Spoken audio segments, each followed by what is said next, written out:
경사는 예부터 나라가 위기에 처했을 때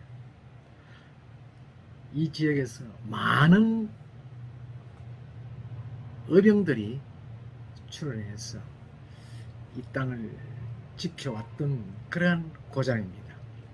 흔히들 경산을 원효성사, 설총선생, 일연선사와 같은 3성현이 탄생하신 고장이라 해서 은혜로운 고장이기 때문에 단 한 번의 외침도 받지 않았다 하는 그러한 여러 설이 전파가 되고 있습니다만, 실상은 우리들의 선인들이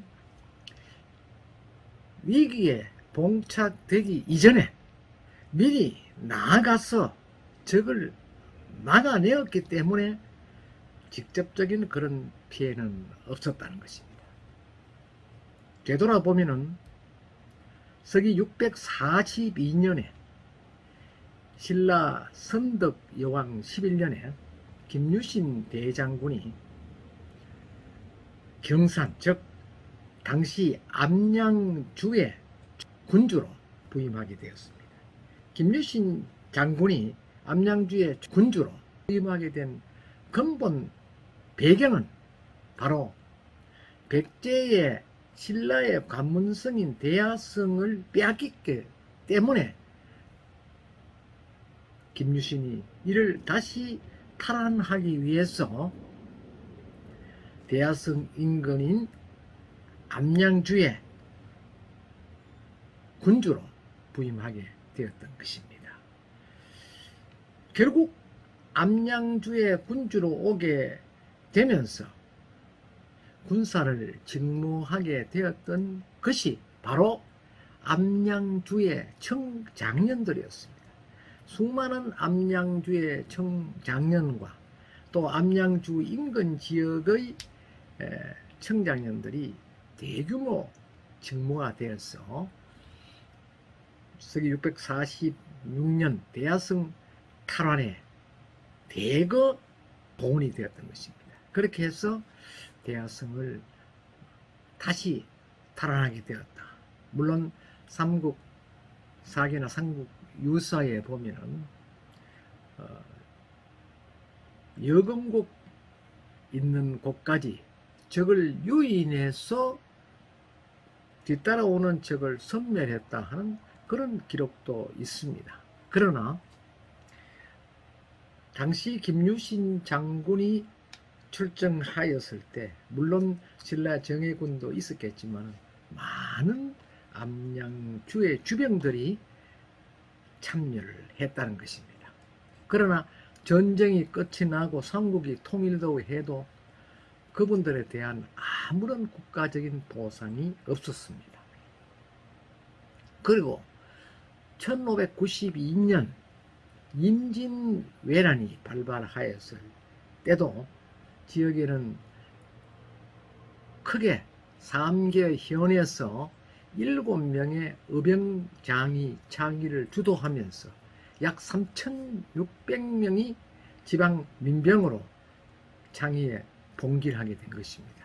그렇게 해서 쳐들어오는 왜적을 막아내고 또 물리치고 또 인근의 영천성을 다시 탈환하는데 총진군하였다는 것입니다. 그의 희생은 정확하게 적혀 있지는 않습니다만 많은 기록에 보면은